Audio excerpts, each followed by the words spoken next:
Got my holy water, my steak, I'm ready. The garlic. And immediately it was as if someone said to me from the side, "It's a vampire." They were buried face down and covered with a pile of rocks to prevent them from digging their way out.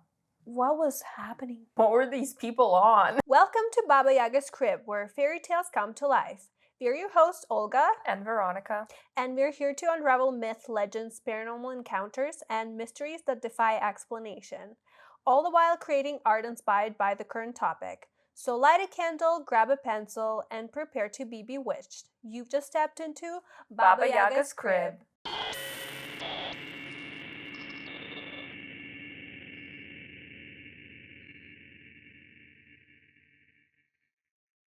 If you're interested in this type of content, make sure to subscribe to our channel. So today we're gonna talk about vampires. What do you think of when you hear the word vampire? Blood, Dracula, Buffy the Vampire Slayer. Speaking of, today we decided to dress as Willow and Buffy from the show. Vampires are one of the most well-known supernatural creatures in today's pop culture. There are countless movies, books, and TV shows that revolve around them. Dracula, Nosferatu, Buffy the Vampire Slayer, Vampire Diaries, Twilight, the list goes on. But where did these blood-sucking fiends really come from? And how did they become so popular? Well, take a seat, grab a warm cup of blood, and listen, because we're going to unpack it all here today. So, first of all, what is a vampire? A vampire is a creature of the night, neither dead nor alive, that feeds off the blood of the living. They have razor-sharp fangs that they use to rip into their victim's flesh. They have no reflections, fear sunlight, and can be repelled by crosses, garlic, and holy water. There are a few ways that you can kill a vampire, some of which include driving a wooden stake through their heart, beheading them, or burning them. A vampire cannot enter a home unless they're invited in. And in some stories, they even possess supernatural powers, such as hypnosis and shapeshifting. Tales of monsters that feed on human flesh and blood exist in many cultures around the world. For example, the Greeks and Romans believed in Empusa, an evil spirit who could take the form of a beautiful woman in order to seduce men and drain them of their life force. In Scottish folklore, there is a fairy witch called Babanshee, who, much like Empusa, could shapeshift to trick travelers into following her to their ultimate doom. Going even further back, there is a goddess, Lamashtu, from the Mesopotamian era, who consumed the blood of infants and their mothers and was blamed for miscarriages and unexpected deaths. But the classic vampire we know today originated in Eastern Europe and was first referenced in written text in the 11th century. Countries like Romania, Ukraine, Poland, Bulgaria, Serbia, Russia, and Hungary all had their own stories surrounding this creature, although their names and interpretations varied depending on the region.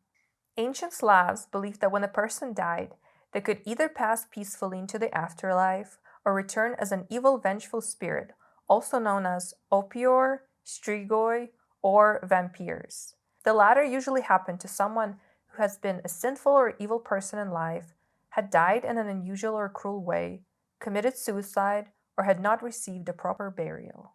Also, pretty much anyone who was born different was under the risk of being accused of being a vampire. Yeah. Kind of like the witch trials, but at least in a lot of those cases when someone was accused of being a vampire, they were already dead. Back then, vampires weren't romanticized. They were feared, and for a good reason. They were described as grotesque and repulsive, bloated with blood, with sickly purple skin, long pointed fingernails, and red eyes. They cast no shadow or reflection, yet possessed superhuman strength and sometimes even the power to bring on thunderstorms, droughts, crop failures, and diseases. It was also believed that vampires could shapeshift into animals, most commonly bats, wolves, or dogs. Never heard of a dog vampire. I haven't either, but I guess it's similar to a wolf. I think in the pop culture, we associate bats with vampires. And werewolves with wolves. Yeah. But back then, people also associated other animals with vampires. When a person turned into a vampire, they were thought to first prey upon their relatives or household animals. To prevent the dead from rising, various rituals were performed. In Poland, if it was suspected that someone might become a vampire in the afterlife, they were buried face down and covered with a pile of rocks to prevent them from digging their way out. Other customs included piercing the heart of the deceased with a wooden stake made from aspen, oak, linden, maple, or hawthorn, carving the heart out and burning it, dismembering the body, cutting off the head and placing it between the person's knees so that he or she couldn't reach it, driving a metal rod through the skull, as well as burning the body and spreading the ashes. Oh my god, they really didn't want them to come back, did they? No, they were very afraid of the dead rising back then. Interesting. Like, I wonder why that was such a big fear. I don't know. I think back then they just didn't have all the knowledge that we do now. And I mean, we still don't know what happens after we die. And we have theories about it. And back then they did too. And one of the theories was that you could come back as an evil spirit and haunt your family members. But I think I've heard of different cases where people would get buried and then they would open the casket later and there's like scratch marks on the inside of the casket. That would happen quite often where people would just be assumed that they were dead, but actually they were not. So they would wake up. That would be so scary to just wake up and you're just buried under a freaking ground. Being buried alive is one of the scariest things for sure. Do you remember? I don't remember where I heard this. People being buried alive happen so often that they invented this thing where they had a bell above the grave and a string attached to it that went underground into the coffin. And if you were buried but you were alive, you would wake up and pull the string and alert other people around you that you were alive, which is so creepy because imagine you hear a bell and you dig up the grave, open the casket, and it's just like a skeleton in there. Yeah, that would be freaking creepy. That's why it's so scary to me to think that people would put like wooden stake through your heart and like decapitate you to make sure that you're actually dead. Yeah. What if you weren't? What if you were just like temporary, like in a coma or something, and you would have woken up or something? Or, you know, you got knocked out and people assumed you're dead and then you could have potentially woken up, not as a, you know, vampire, but just like after like a head trauma or something. And then, but now you can because you're for sure dead. Yeah, that's why they did it. People put a bunch of rocks on top of you. Oh my god. Yeah, that's horrifying for sure. I guess at least you're not waking up in your grave and like trying to get out. Like that would be even scarier, I guess, than just dying. But yeah, unless you're Buffy and you can dig your way out of your grave. Or a supernatural. Wasn't it Dean? Dean, yeah. I think both of them did it, Sam and Dean. Yeah, I feel like they died multiple times and then came back to life. I've always wondered why are vampires so scared of garlic? That's a good question. So I looked into it and I found that garlic contains antibacterial properties and has been used for centuries to help cure sicknesses. It was also believed to be a powerful repellent against evil spirits and entities, which includes vampires, and also has been used by witches to protect their home energetically. Also, folklore suggests that vampires have incredibly sensitive sense of smell. So maybe garlic has such a strong smell that they get disoriented or they just don't like the smell. Maybe garlic masks the smell of the living. Yeah, so they're just confused. They're like, all I smell is garlic. What about silver? Like I've always heard like silver bullets can kill supernatural creatures like vampires, werewolves, and things like that. Yeah. So silver also contains antibacterial properties and has been used to purify water in ancient times, which may have contributed to the belief that it could ward off vampires since they are associated with diseases. Oh, true. Also, I found an interesting reason for vampires not to be able to see their reflections. So back in the day, around 1800s, there was a common practice to back mirrors with silver to replace a more dangerous toxic method, like using mercury. And silver, as we learned, could harm a vampire. So maybe silver almost like burned their reflection. Mm. Or another explanation is that vampires don't have souls and the mirrors are reflecting a person's soul. So that's why you can't see them. Yeah, I always thought mirrors is an interesting concept, how people interpret it in different cultures and stuff. Like, for example, even when someone dies, they cover the mirrors with a black sheet. Oh, yeah. I forgot about that. I always got creeped out by mirrors. Mm-hmm. Also, when there's a mirror reflecting another mirror, I always heard that that was a really bad omen or something because it creates almost like an infinite reflection. Yeah. So I don't know if that creates some type of weird energy. And then I heard mirrors are also portals for different creatures to go through. Yeah. There's divination method that our mom told us about. How her grandma, when she was younger, back in the day, that's what they used to do. You have to stay at home by yourself at night. It has to be like past midnight or something. And then you have to put two mirrors, one in front of yourself and one behind. And then you would look into it and trying to see your future husband. And as soon as you like see someone, you have to close both mirrors, like put them upside down. So it's almost kind of like communicating with another realm. It's kind of similar to like a Ouija board when you have to, as soon as you feel off, like energy, you have to say goodbye and kind of close the ritual or whatever. But yeah, it's interesting because mom was telling us how her grandma did this when she was younger and she saw a man going down the stairs and he had a beard and she actually married a guy that had the same description pretty much. He had a beard. I think he was a pastor. Yeah. Yeah, that story always creeped me out so much and I was always curious. I wanted to do it, but I also didn't just because I don't want to do it. It's scary. I don't want to do it either because it's like you said, you don't know what is on the other side. Because on one hand, it's supposed to be your future husband, but maybe he's evil. Maybe, yeah. Or it's something that takes the form of the person, but it's not actually the person. Yeah, mirrors always freaked me out. I always felt the urge to cover them. I heard that facing a mirror towards your bed is like almost inviting something to watch you. Yeah.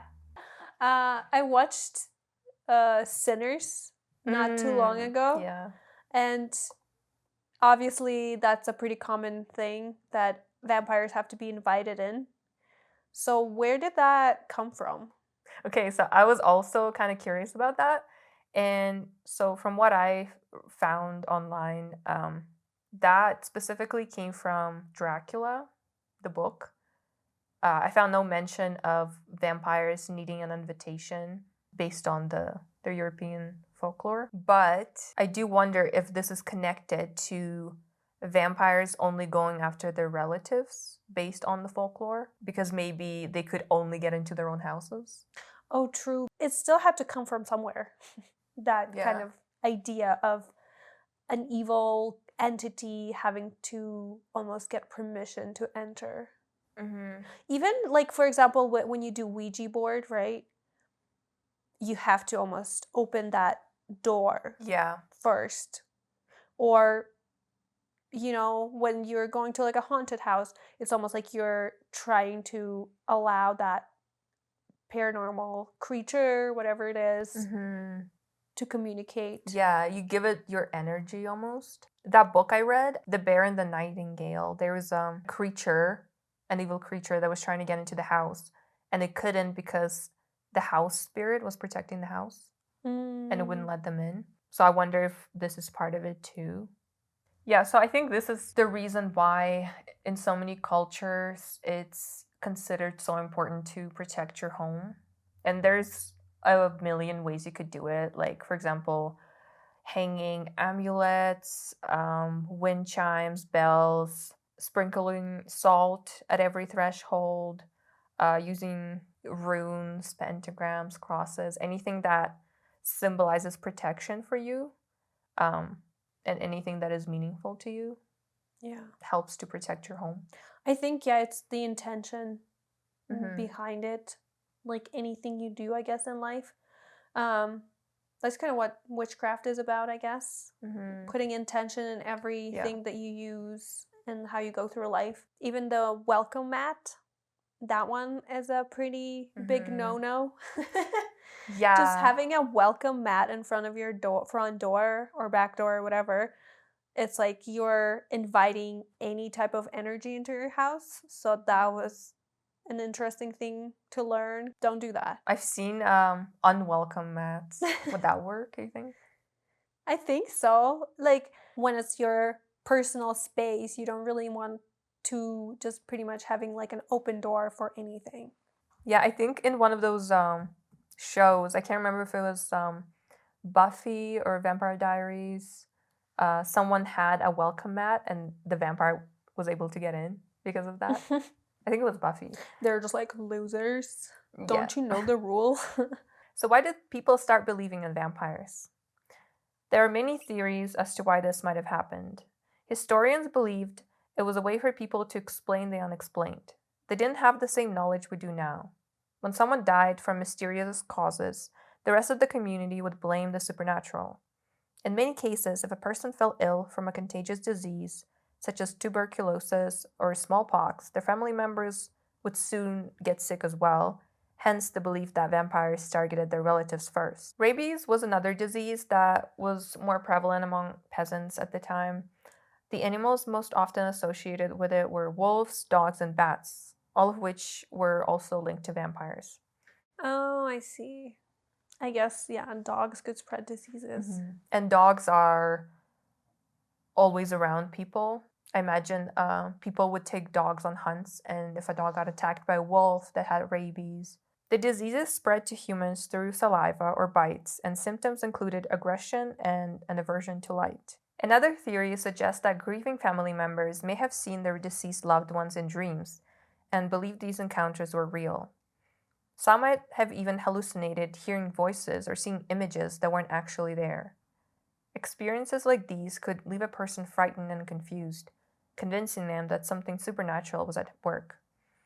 Perhaps these rituals were performed so that the living were able to get closure and ensure that the dead would stay in their graves. Also, back in the day when they used toxic materials to make household items, pretty much like mercury, lead, arsenic, they would just use it in like paint and Yeah, it was in everything. yeah, like toxic metals could cause hallucinations or all kinds of weird side effects. So it wasn't uncommon, I guess, to have like weird visions, and that I feel like that's why there's so many paranormal stories from back in the day and people Yeah. like believing all kinds of stuff. Hallucinations, technically something your brain creates, right? When you are experiencing like toxic materials that's entering your system. But I was also thinking, what if when you are getting close to death, like maybe you actually are seeing things that you wouldn't see normally? Yeah, I think the same way about dreams and sleep paralysis. When your body is half asleep, Yeah. you're open to experiencing supernatural because you're not fully awake. Yeah, because a lot of people say, like, oh, it's just hallucinations. But yeah, it could be the fact that people are just crossing over. Yeah, I mean, this is really fascinating. I think I'm always very open to believing in supernatural, like ghosts and spirits and all kinds of things. But I also like to stay skeptical. It's so hard to tell though, because like, how do we know it is our brain making things up and imagining things, or if it's actually happening? Like the way our brain works, like even the way that we see color is different from how other animals see color. So how do we know what we see is actually real? Yeah, I remember when, so after our grandpa passed away, our grandma was telling us that she was staying alone at the house where they used to live. And she would sometimes hear his voice when she was asleep. Like she would wake up because she thought she heard him call her name. And happened, I don't know how many times it happened, but I think it happened a few times.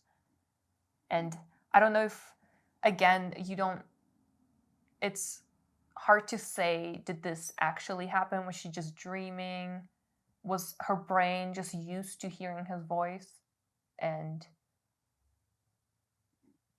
Or was he trying to communicate with her? Didn't you have a dream when Grandpa said something about taking care of Grandma? Yeah, I had like a few dreams about Grandpa. I mean, I have them pretty often, but there's a few that kind of stood out the most. One of them was I was at that house, the same house where my grandma heard him. And I was in his room and he was talking to me, and Like in your dream that was happening? yeah, like he was talking to me in my dream and he was telling me that we need to take care of grandma and that she's alone because at that time she wasn't living with us. And yeah, he just looked very concerned. Normally in my dreams he's just kind of chilling, but in this dream he had like dark under eyes and he just looked stressed out, and I was just like, oh. And I remember like, I think it is real. Like, I don't know. It could be, yeah, like just you can just say, oh, it was just in your brain. You were just thinking about it. But Yeah. it's like, why are you having these dreams like way later? Yeah. Like, it's not like you're, I can understand this happening like right after someone passed away and you're thinking about them. But if it's just like out of nowhere after, I don't know, 5 years of this happening, you just have like a sudden dream like that, I feel like it is like a sign. Yeah. Yeah, I think because at that time, grandma was living alone. Like she was far away from us, and she doesn't have any other relatives besides us. But maybe it was just my subconscious telling me that we needed to like bring her here or like talk to her more often. Yeah. But I was going to mention too, that could also be a factor in having paranormal experiences when someone is grieving. I feel like they're more susceptible to paranormal experience. You're constantly thinking about this person, so maybe you're like almost inviting that energy to try and like get some closure, communicate. But yeah, I've had some dreams about Grandpa too, where like I'm just talking to him and he's kind of like laughing and he's just like, yeah, don't worry about it, kind of like everything's fine. A part of me wants to have a paranormal experience, but I feel like it would also ruin my life because I would just be traumatized. Even if it was something not super scary, I think I just get kind of scared easily. I get scared just being in the dark by myself. Like, I'm such a scaredy cat, even though we started this podcast, but it's like... I feel like you're not as much as I am. I feel like you're more open to trying stuff and going places. Like, I guess since we were little, I don't know if maybe it changed for you, but when we were little, you always wanted to go and like explore places, and I was just always like, nope.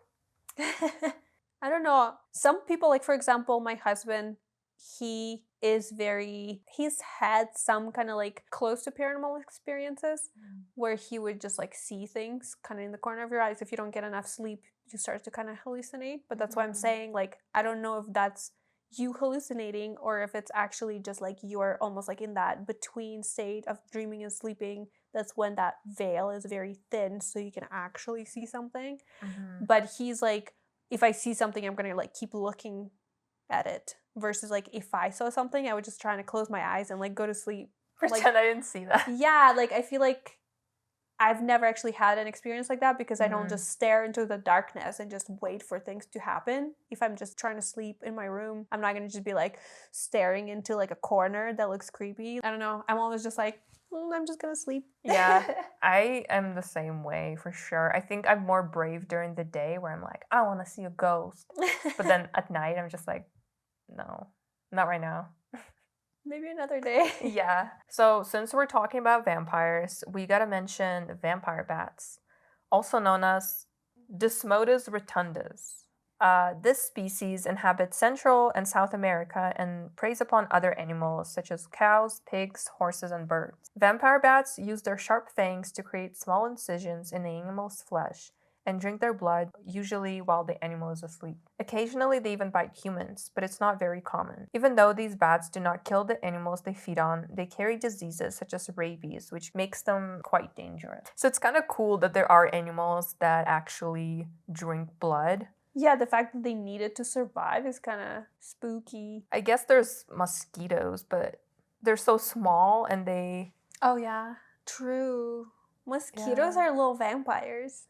Yeah. And they Imagine if, like, they based vampires on mosquitoes versus, like, bats. They just have, like, needles in their faces. And they also made, like, the little... The vampires are coming! But yeah, mosquitoes also carry diseases sometimes, malaria. Okay, so let's talk about some prominent vampires in human history, because there's a few. The most well-known vampire in the world is, without a doubt, Count Dracula. Dracula was a novel written by Bram Stoker in 1890. Though the story is fictional, the character is believed to have been based on a real historical figure, Vlad Dracula the III, a 15th century ruler of Romania.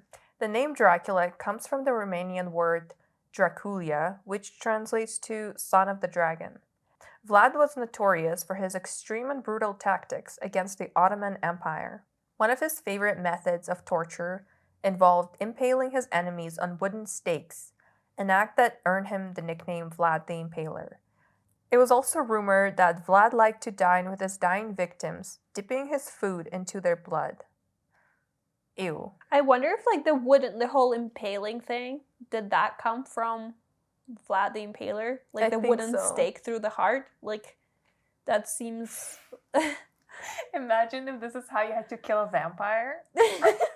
Just put them on a giant... No, you just, like, imagine if Buffy was running around with, like, a long stick and, like... impaling them. Do you remember how our dad dressed up as Vlad the Impaler for Halloween? Insert the photo here. Another prominent figure in vampire history is Elizabeth Bathory, the Blood Countess of Hungary.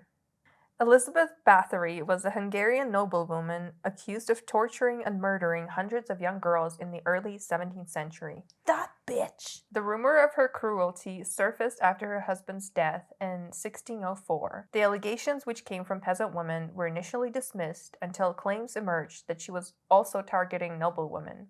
Oh, then they cared. Of course. After an investigation, it was determined that Bathory, with the help of her servants, had tortured and killed more than 600 girls. On December 30th, 1609, Bathory and her 4 servants were arrested. 3 of them were put on trial and executed in 1611, while Bathory herself was confined to her chambers in her castle, where she remained until her death in 1614. One of the most gruesome rumors surrounding her was that she bathed in and drank the blood of her victims in an attempt to preserve her youth, leading some to believe she might have been a vampire. However, it's important to note that these accusations surfaced more than a century after her death, and there's no evidence to support their validity. That reminds me of the character from American Horror Story that was played by Kathy Bates. Madame Delphine LaLaurie. It was a real person, though. It was based on a real person. Yeah, so Madame Delphine was another serial killer from the New Orleans, and she also tortured and killed like a bunch of people. Specifically tortured and killed enslaved people. She was using, like, their blood to also put on her face to, like, make herself look younger or something like that. Did she? Yeah. What's with all these noble women losing their minds? I don't know. Is there even any type of truth to blood being able to preserve youth or something? I think so, because they do vampire facials. Really? Yeah, there's places here that do that. Where do they get the blood? From you. They take your own blood, I'm pretty sure. Oh. Yeah. I've never heard of that. That's weird. We should do it. For the views. Test the theory. Subscribe if you want to see us do a vampire facial. So the next story is about the Vampire of Kisilova. That's a real, like, historical one, right? Yeah. Yeah, it's another person, a real person from history that was accused of being a vampire. This tale is about a man called Peter Blagojevich. Peter was a peasant who died in the Serbian village in Kislova in 1725. Shortly after his passing, Kislova was struck by a series of strange deaths. Locals began falling ill from a mysterious sickness that claimed their lives within 24 hours. Before dying, each of them reportedly claimed that Peter had come to them at night, sat on their chests, and drained the life force from their bodies. Peter's wife also claimed she had been visited by his ghost and soon fled the village in fear. It was further believed that Peter had appeared to his son, demanding food, and when the boy refused, Peter murdered him and drank his blood. When Peter's body was exhumed to check for signs of vampirism, the villagers were horrified to find that his nails, hair, and beard appeared to have grown, and that his mouth was stained with fresh blood. In an attempt to slay the vampire, the locals drove a wooden stake through his heart, causing blood to gush from his mouth and ears. I wonder how true that is. That would be cool if it was real. I mean, not that people dying, but Yeah, it's like whenever I hear these stories, I'm like, what was happening? what were these people on? I think probably not true about the blood gushing from his mouth and ears. Maybe though, because depending on how much time has passed. Yeah, if he was like freshly dead. Yeah, so, but apparently the nails and hair growing was actually could be due to skin shrinking. When you die, your skin shrinks and it makes it look as if your hair has grown longer. But like it wouldn't grow that much longer though. Like they have to don't be know. like quite noticeable for them to assume that. I don't know how much time has passed though, and I wonder if it was cold and the body was preserved by Maybe. like the frozen earth. I don't know what happened after this though, because it kind of ends on this part. I don't know if did the killing stop? Like what happened after this? We don't know. No updates No updates since 1725. So we're still waiting for updates. So I found another story from around the same year, 1725. And it's about a man called Arnold Powell, or Paoli. I'm not sure. Apologize if the pronunciation is wrong, but he was a young Serbian soldier who returned from Greece to a small village called Medveđa. And he told his wife that while he was away, he had been attacked by a vampire. And in an attempt to rid himself of the curse, Paole claimed to have found the creature's lair and set it on fire. Do you think he was just like lost his mind after the war? Maybe, or he was just lying. Apparently, he said that he was with other soldiers when this happened and all of them died. So I wonder if something happened and Maybe he killed him. maybe he invented the story with the vampire to explain what happened without telling the truth. He was like, that was a vampire. Totally. And then sometime after that, he broke his neck while climbing into a hay wagon and died a few days later. Karma. For what? For killing the other soldier. That's called defamation. Allegedly. Allegedly. We don't know what happened, okay? Let's Don't not sue blame us. let's not blame Arnold. So Arnold died, and soon after his death, villagers began reporting strange sightings of him at night. Some even claimed that he appeared in their dreams, leaving them physically ill the next day. Weeks later, the village was struck by a wave of unexpected deaths. Suspecting that Paole was responsible, the locals exhumed his body, covered it with garlic, and drove a wooden stake through his heart. 6 years later, the village was once again afflicted by an outbreak of so-called vampirism. When 14 bodies were exhumed and examined, it was determined that 12 of them were unmistakably in the vampire condition. What's a vampire condition? Like they weren't decomposing? Yes, I think so. They weren't They really. looked bloated and dead. There's no details on what this means. I think. But I feel like being purple just is pretty much being dead. means, yeah, you're dead, deceased. Deceased. Deceased. No longer with us. Yeah, so there's no details on what this means. I'm assuming their hair and their nails were grown, maybe. How much do they grow, I wonder? I'm curious about that too. Because they always portray vampires with like long ass nails, but like it just depends. Like I wonder how long does it take for them to become a vampire, for example? Like is that like a overnight type of thing? Or has it been like 2 years? I think it's pretty quick. Also, could it be that like the stories were skewed since like the time that it was happened, and like maybe it was actually like a disease that guy brought to the village? Probably, yeah. We have another historical record of a vampire, and this is the oldest one. This story takes place in Poland. On September 20th, 1591, a shoemaker by the name of Wajnarajkus slit his own throat. Since suicide was considered a sin at the time, his family tried their best to cover it up, but the truth eventually got out and the rumors began to spread. The locals claimed that they saw Wajnarajkus's ghost roaming the street at night. Some even say he climbed into their beds and gripped their arms and legs, leaving hand-shaped bruises on their bodies. 7 months later, Wajnarajkus's corpse was exhumed from his grave, and to everyone's shock, it looked completely intact with no sign of decay. Upon further inspection, it was discovered that there was a rose-shaped mole on his foot, which the locals believed was a witch's mark. Wajnarajkus was then reburied under gallows, which was supposed to stop him from coming back. The attacks, however, did not stop, and Wajnarajkus was taken out of his grave once again. His body was dismembered and burned, and his ashes were spread over a river. This story sounds kind of fishy to me because I'm like, how do you slit your own throat? That's a good question. Like, it's pretty hard to do that, like to kill yourself that way. What if like these people killed him and then he was like haunting them? They know that they did something wrong. That's an interesting theory. I don't know too much about the story, so I don't really know who he was or kind of what the background is, but also he had a witch's mark. Yeah. They could have been like, oh, he's a witch, we need to kill him, and then they killed him, and then he was like haunting them. Maybe he was a witch and he was haunting them because they killed him.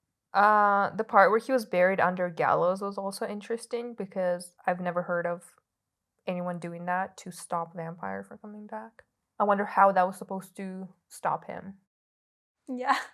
He's like, nice try. Yeah, nice try, villagers. I wonder if this worked, burning him worked, because again, at the end of these stories, there's no updates whether or not people stop seeing him or not.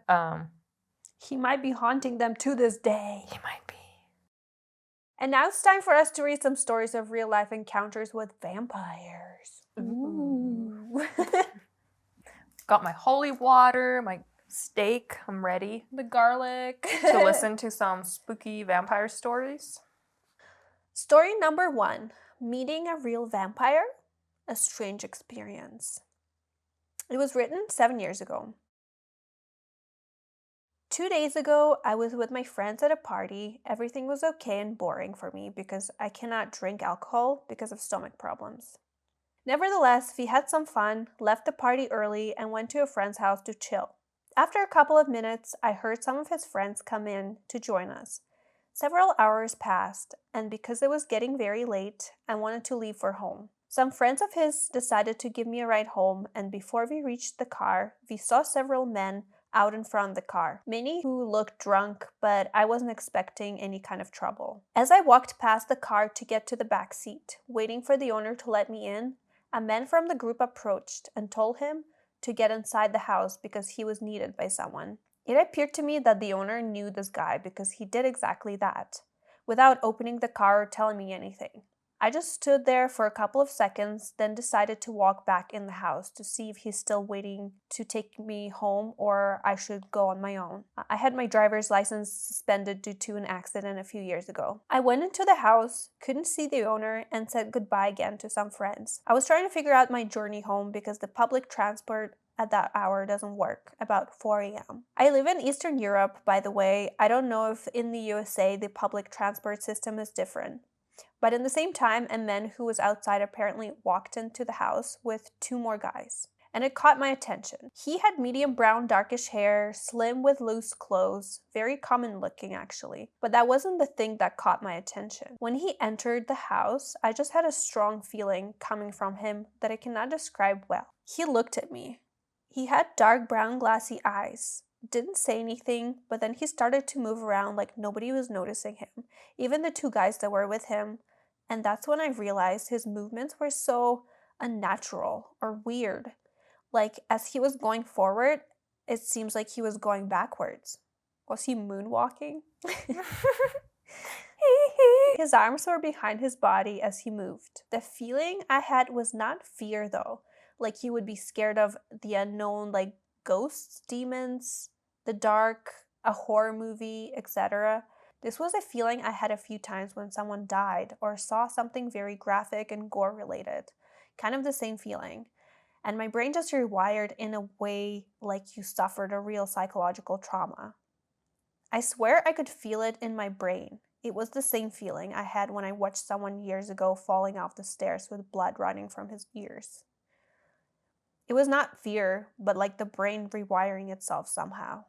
He looked at me intensely, which seemed at that time very long period, and I couldn't move.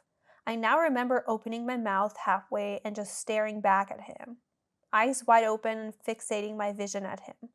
But I didn't want to make contact with his eyes. Subconsciously, I think I told myself not to look for some reason. He never spoke a word until someone else engaged him. He went straight for the door after making these rounds inside the house, and for a second he stood under the door entrance, turned his head again to look at me. He was pale white and in a way evoked the same feeling in me as before. He left. I tried to gather and tell myself that there was nothing wrong at all in all this, and left my friend's house for home.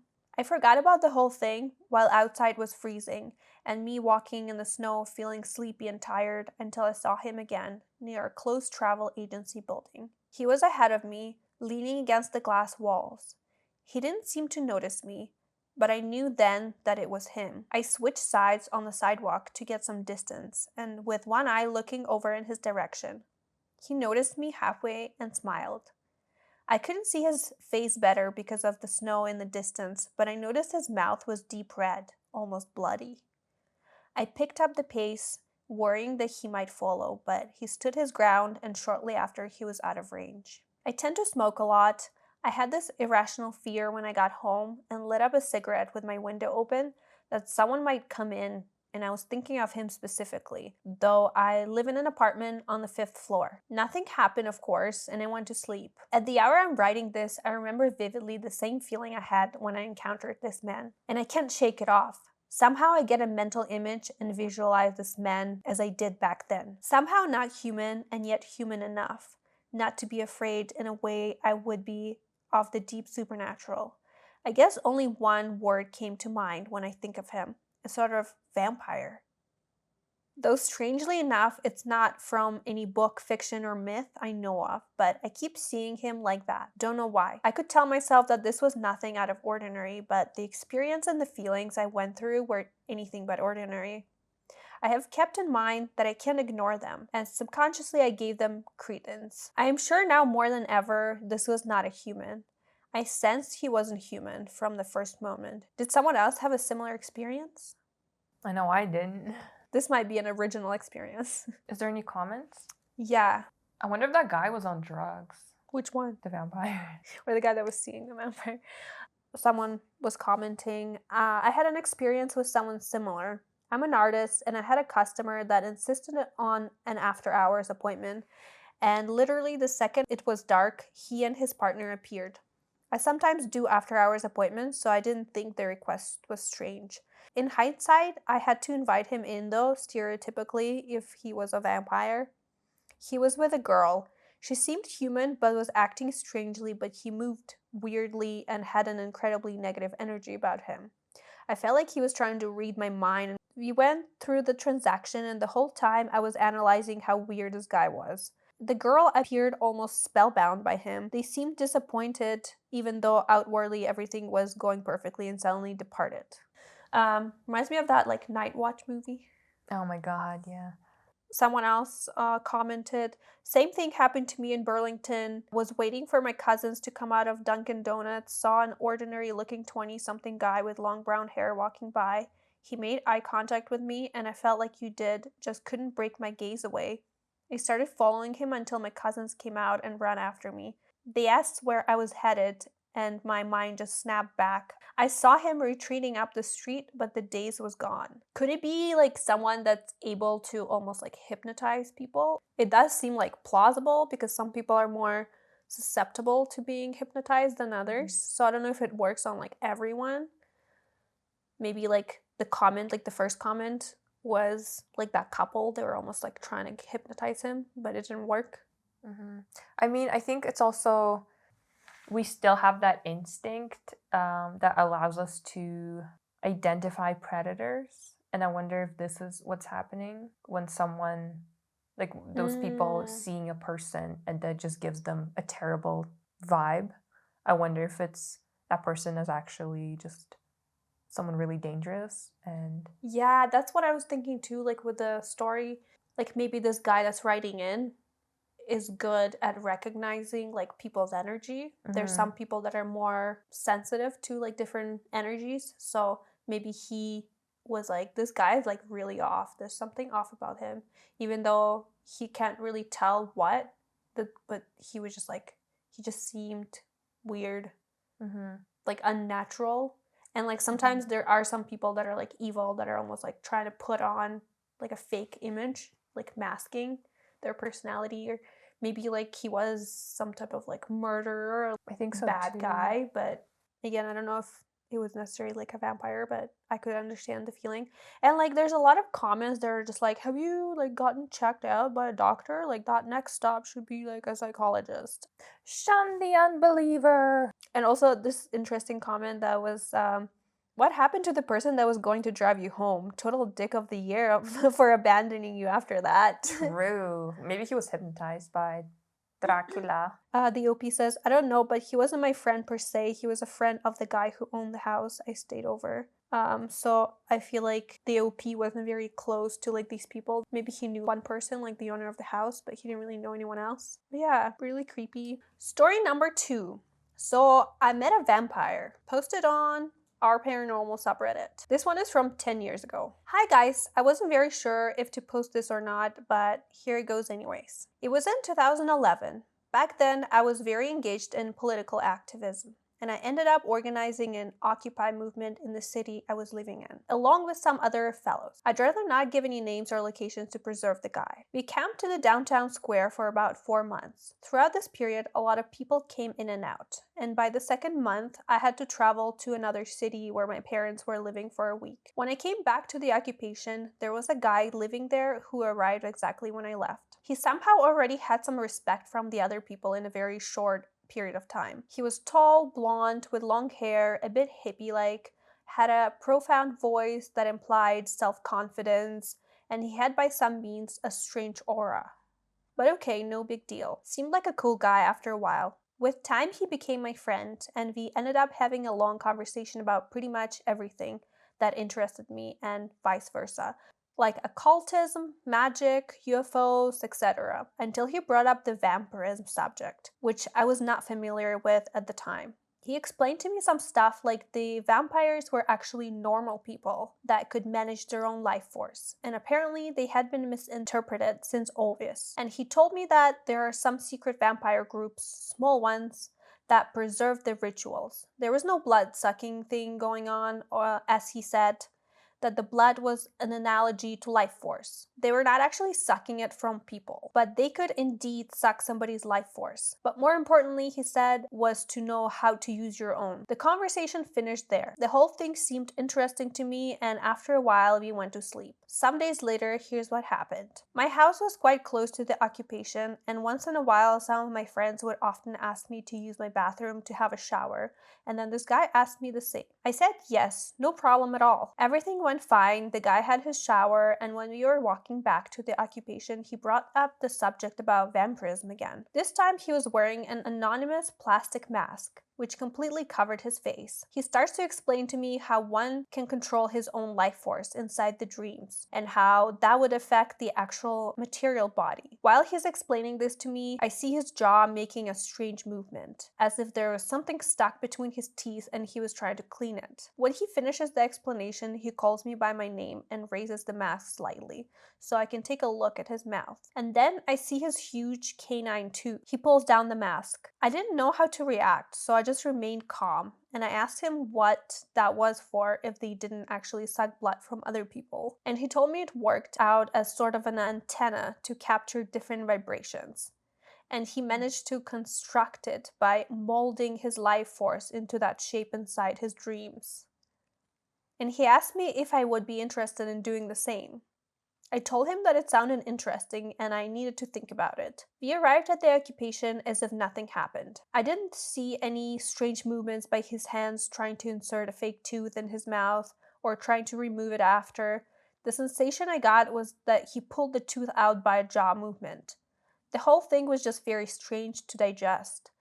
I didn't know what to do, so I called my friend and he just said that the whole story sounded too crazy to believe. We still lived together in the occupation for a while, but I never brought up the subject again. The guy totally noticed my attempt to avoid it, so he didn't push me either. There was another strange fact after a while. Once he was shirtless and crouched organizing some stuff inside his tent, the muscles on his back formed the shape of a winged dragon.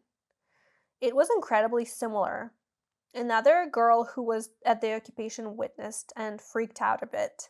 The occupation eventually finished, and that guy ended up dating a girl that he met there, and they both had a kid.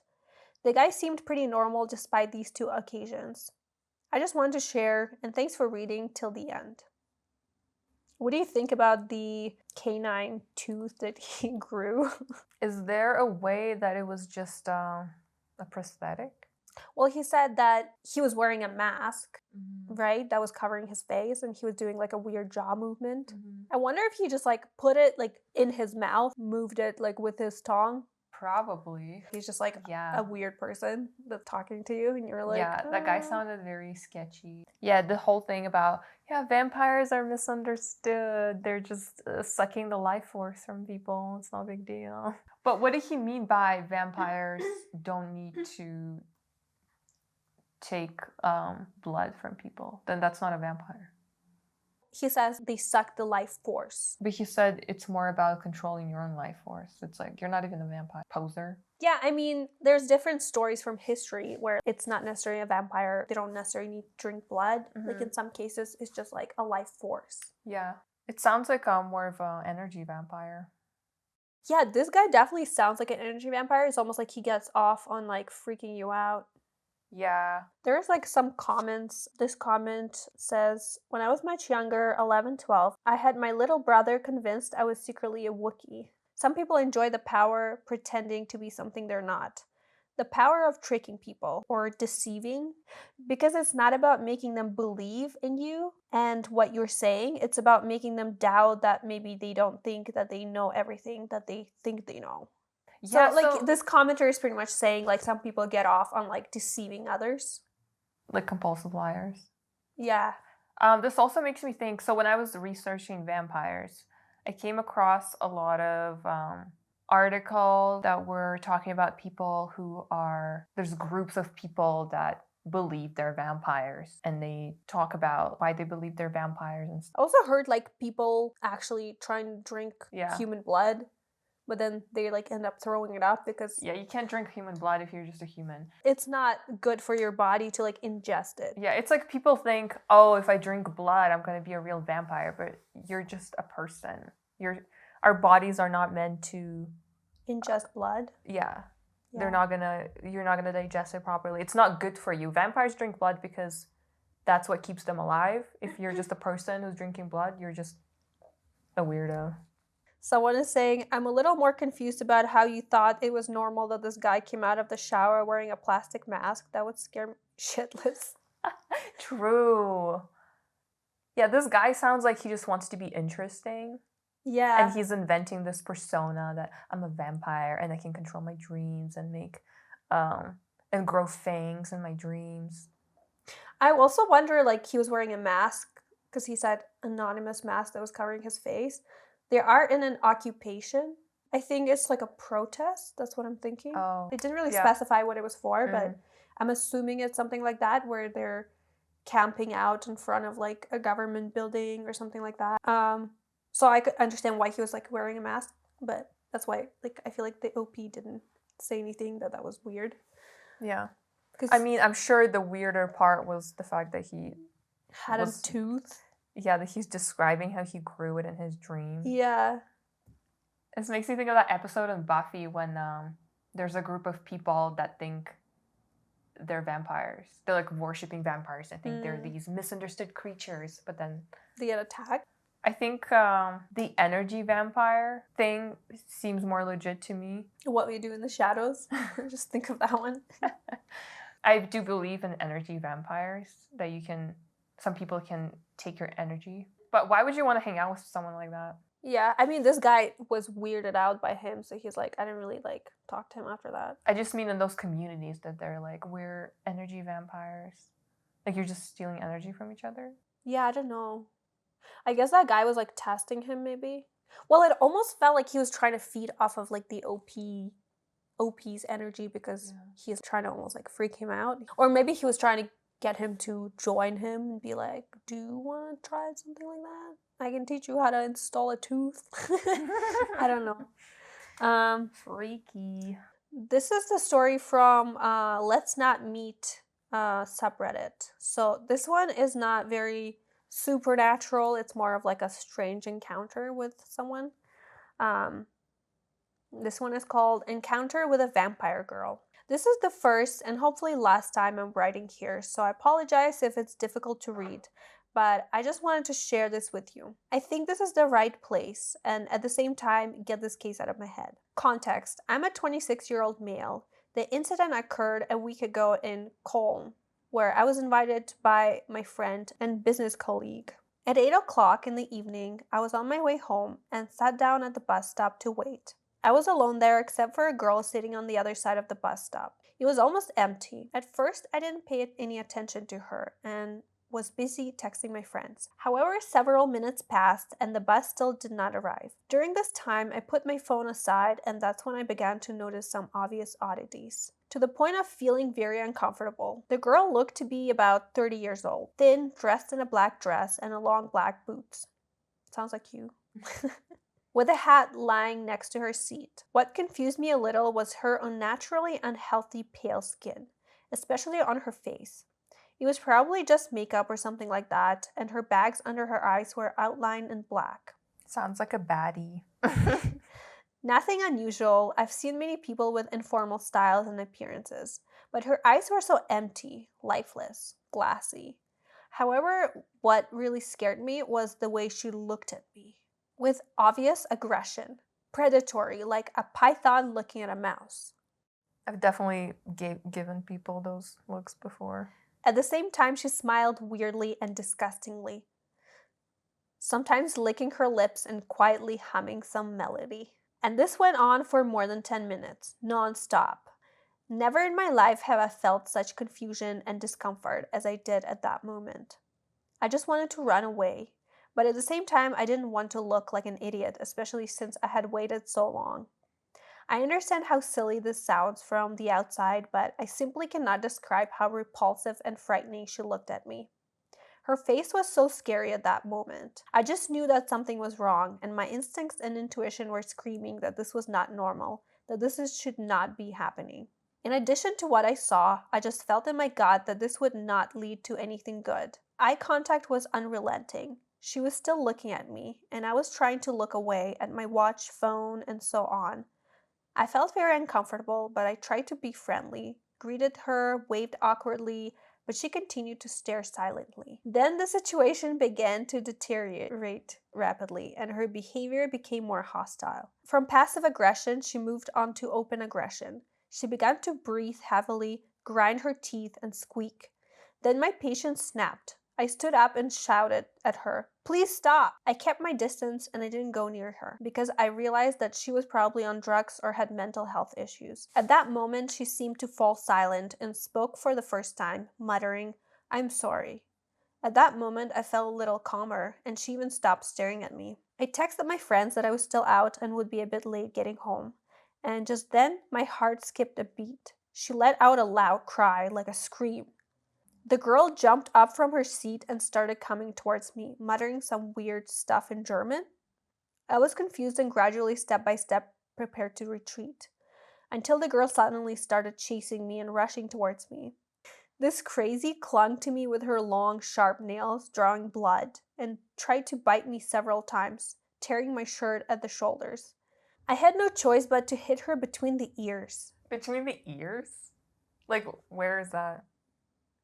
Like the face or the Yeah, I back of the guess. head? Did he hit her face? They usually say between the eyes, between the ears. Between the eyes, like right in the nose? Yeah. Jeez. But between the ears is the same thing because it's like further.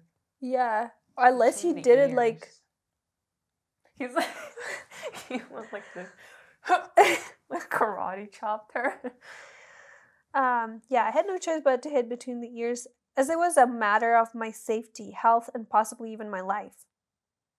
After that, I pushed her aside and in a few minutes managed to run to a small shop where there were some people there. I briefly told them what happened to me, and they told me to call 110, which I did. I'm assuming it's like somewhere in Germany or Europe. Just like the city he was in seemed like it's like a German city or something. My scratches on my arm were successfully treated by a local worker, for which I am very grateful to him. Later, I went to the police station and showed them my injuries, scars on my arm. I told them about the incident, and they suggested that I file a report in order to bring the attacker to justice. However, I refused to do so because I was due to return to my homeland in 3 days and simply did not have time for all the red tape. Red tape? I don't think they would like kill her. Yeah, what? Red tape? I still don't know who this lunatic was or what motivated her, but here's my lesson. Never underestimate the number of crazy people around you, especially when it comes to big cities and if you're alone. I'm a grown man and I was able to stand up for myself, but imagine if a child or an elderly person had found themselves in the same situation. I'm afraid to imagine what would have happened next. This is not the worst or scariest thing that could have happened in life, but it was so damn crazy and frightening, absurd. P.S. And yes, fuck public transport. After this, I will always use a taxi when I'm abroad again. I hate public transit. I'm always paranoid of something like that happening to me. I know. The first comment, I love women in male-dominated fields. Honestly, kind of goals. Well, maybe not the part where she attacked him, but like having a stare that could freak someone out like that. I aspire to. I also like when I was reading the story, I was like, what if she was like trying to scare him because she was scared of him? I was thinking that at first too, but then she like attacked she actually him. attacked him, yeah. She tried to bite him. The OP responded, well, it will take me some time to stop being afraid of women in black. Someone also commented, that sounds very frightening. Seems like some folks aren't talking seriously because you're a guy, but that would be terrifying for anyone. And in today's world, we all need to be more vigilant and watch out for ourselves. My kids are old enough to start traveling internationally by themselves, and stories like this gave me anxiety about what they could face. So someone said, this gives me similar vibes to the bath salts incident in Florida. Oh yeah, I remember that time? Like it was like a weird drug that came out. It was called bath salts, and like this guy attacked another guy. He was like acting like a zombie pretty much. I mean, I understand like him wanting to protect himself, so like I don't blame him for like hitting her. No, for sure. Like that sounds terrifying. But also people are saying abroad, but it's like this could happen anywhere. Yeah. So it's like it could happen in your city. Public transit is crazy. I feel like anytime I take public transit, I have like a creepy experience. Like what? Like recently I was meeting up with my friend, and well, to be fair, this was after I already exited the train. I was walking in downtown. I was looking at the map and I was walking and I stopped for like 1 second. And I happened to stop in front of these two guys and they just like started like trying to talk to me. They were like, "Hey, beautiful." And I was like, and I like swerved and like started walking really fast and they started shouting after me. That's just like a woman being alive in a man's world. Ugh, I hate that. I know. I mean, it's not like creepy necessarily, but it's like It is scary. creepy. It's both. I'm just saying it's not like a paranormal or like someone No, attacking you, that's but worse. it's like Real life is so much worse than paranormal. that's true. I would take a ghost over like a real person trying to A bear. hurt me. Yeah, bear. Always pick the bear. Oh, someone actually asked about no judgment, but when you say you hit her between the ears, you mean her face? LOL. I don't blame you at all, honestly. Anyone would be freaked out by this. And the OP says, I hit her in the temple. She loosened her grip on me and I pushed her back after that. She sat on the asphalt for a couple of seconds. After that, I ran away. I didn't look back. Yeah, so it was a temple. But it's like, how's that between the ears? That was like a weird description. Well, if this person is German, maybe English is their second language. Maybe they say that in Germany. Like instead of between the eyes, they say between the ears. Story number 4. This story is from a Russian website called strashno.com. My meeting with a vampire, Bojana Uchkova. Many people think vampires are a myth, that only energy vampires exist. They communicate with people and seem to draw energy from them. And people think this until they encounter another world for themselves, where many of the things depicted in horror stories actually exist. I didn't really think about vampires. The topic simply wasn't interesting to me.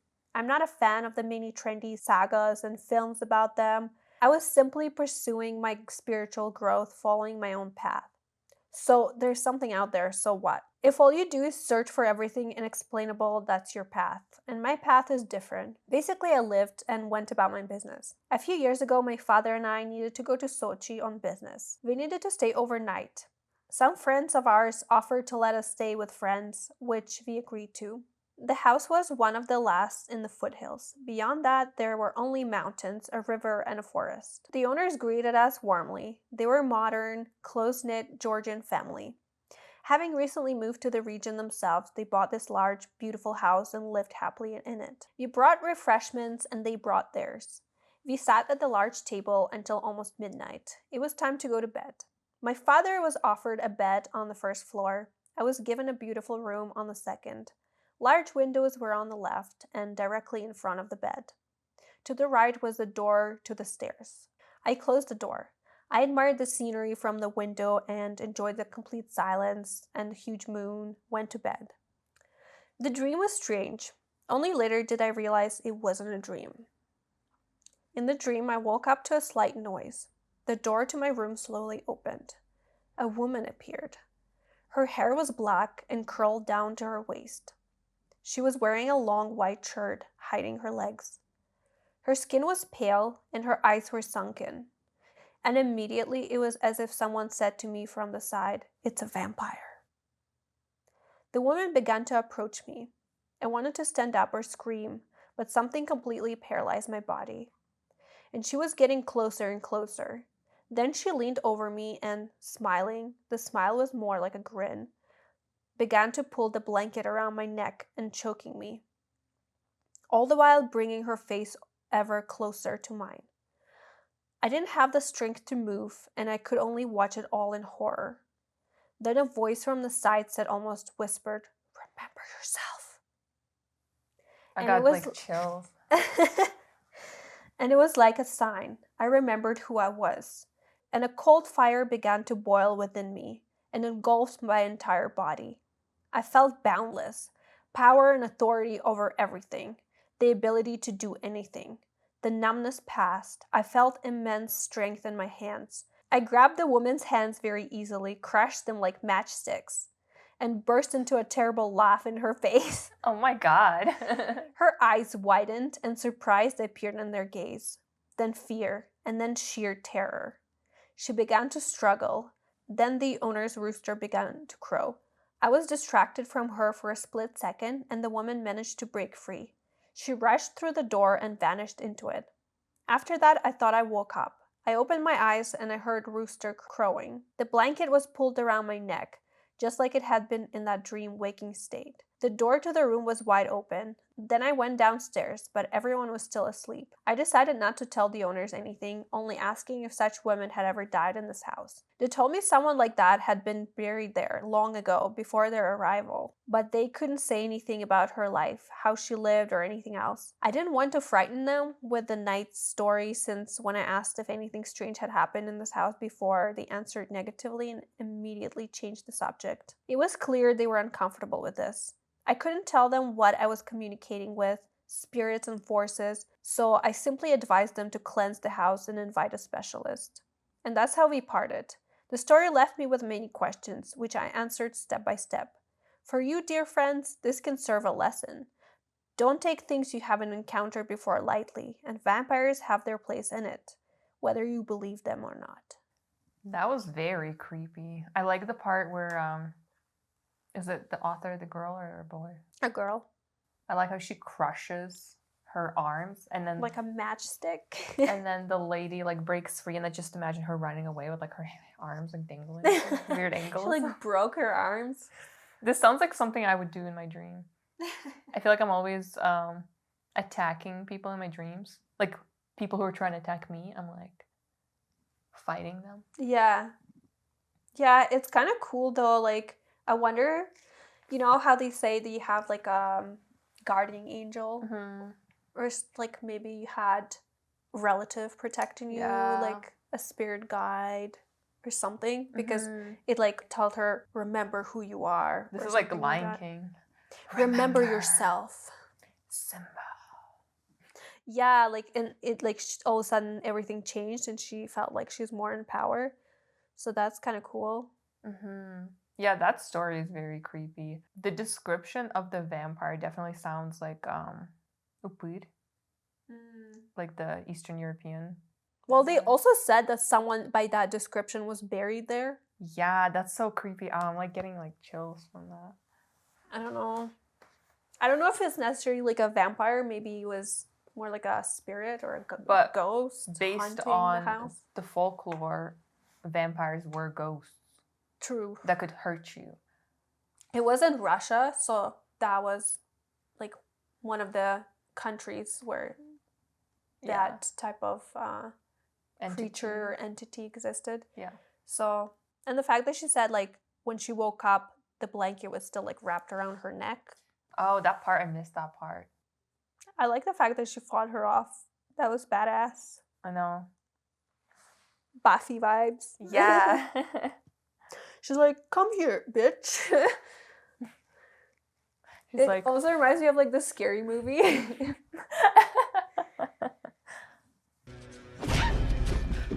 Get up, you little ugly bitch. Come on. yeah, that girl, the vampire from the story definitely sounds like the girl from The Ring. Oh yeah, with long black hair. Do you think she visited the owners? Yeah, I wonder if this person asked or told anyone the story. If I mean, they she the told owners. the owners. Well, she asked the owners, but she didn't want to tell them because she's like, I don't want to scare them. But like, what if they already experienced it? Yeah, because she said they felt uncomfortable when I brought it up. Yeah, they should probably like hang some garlic on their front door or something. Or bless their house, have some holy water. Mm-hmm. Smoke cleanse. Burn the whole house down. That could be a better Cleanse option. with fire. Okay, story number 5. That one is also from strashno.com. I met with a vampire. This is written by Yuri Vasilievich. I never thought this could happen to me, but as they say never. I was very successful, a high-paying job, my own apartment, a model-like girlfriend who never said no to anything. But then my problems arose at work, and I ultimately lost everything. My girlfriend immediately left, saying she didn't need a man who couldn't satisfy her needs. Then, out of resentment, I got together with a woman with very low standards. More precisely, this woman had only one need, to drink. And I became the same. From dawn until dusk, I spent my time looking for a drink. Drinking, sleeping, and then in the morning I was off again looking for more alcohol. You see, a person in such a state turns into a person without any principles, conscience, or honor. So I borrowed money from all my family and friends, and I didn't give it back to anyone. I took everything of value from the house and drank it away. Basically, I lost all my friends and everything I owned in one fell swoop. But at the time, I didn't care.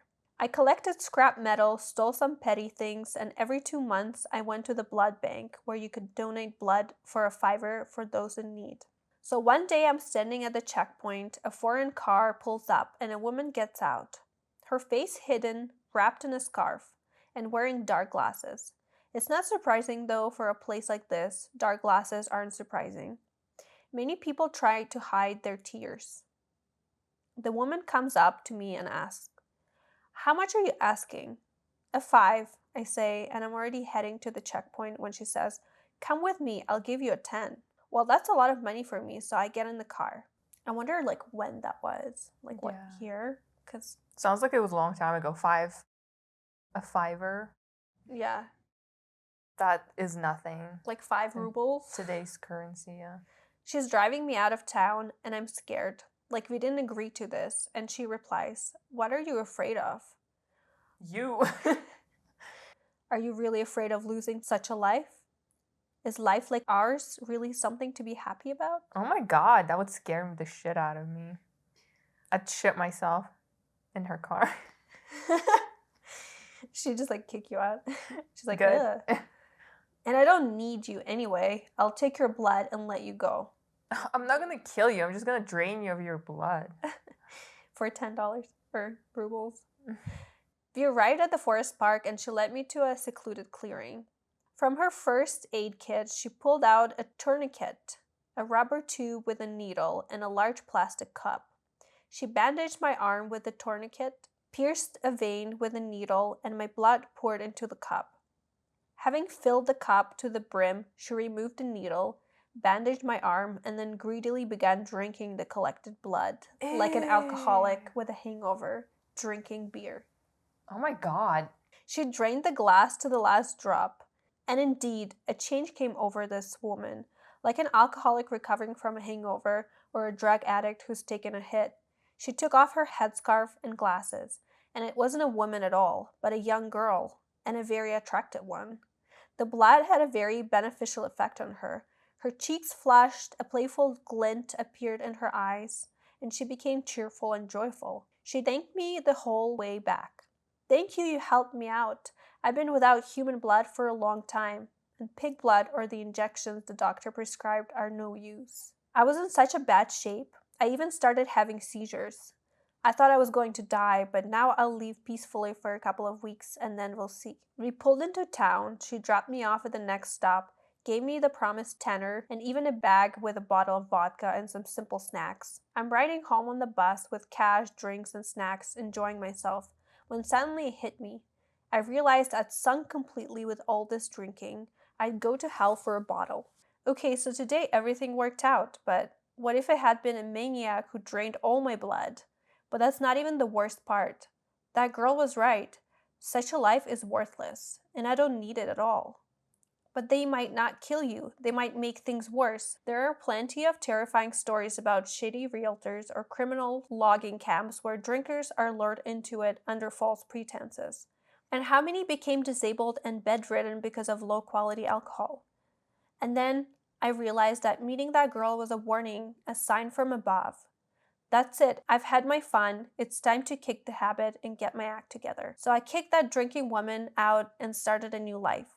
It's been 10 years since I haven't had a drop of alcohol, not even champagne on New Year's. And life had slowly gotten better. I found a good job, got married, and now my daughter is starting school. So thanks to that vampire for teaching me a lesson. Because with that lifestyle, I probably would have been dead long ago. Incidentally, I looked for that girl at first, always hanging around the place, but she never showed up again. I feel sorry for her because she, like a drug addict or alcoholic, is also dependent. Although I was able to free myself from my addiction, it's much harder to break free from hers, if it's even possible. I mean, if she's a real vampire, it's not really an addiction. She's just having a snack. True. What do you think about this story? I mean, it was very creepy the way that she drove him to a forest and then stuck a dirty needle in his veins. And he was right. It could have been a serial killer who just murdered him, or a less friendly vampire who drained him of all his blood. Yeah, took Instead of- all of it. Yeah, so she was creepy, but at least she was a guardian vampire. Yeah, a guardian vampire. She took him back. She even gave him the money and Snacks and alcohol. yeah, which he didn't need more alcohol, but Or he didn't need more alcohol. yeah, he didn't need more alcohol, but at least the story had a happy ending. Yeah. Yeah, this one is a bit more positive and like Mhm. it's kind of interesting because like they helped each other out at the end, kind of. So yeah, it is a happy ending at least, and that's the last story. So Ending on a good note. So this is the end of our second episode. If you've gotten this far, thank you for listening. Remember to like and subscribe. Let us know in the comments which story you like the best and what topic you want us to cover next. If you want to check out the art for today's episode, go to our Instagram at Baba Yaga's Crib. And see you next time if you find your way back.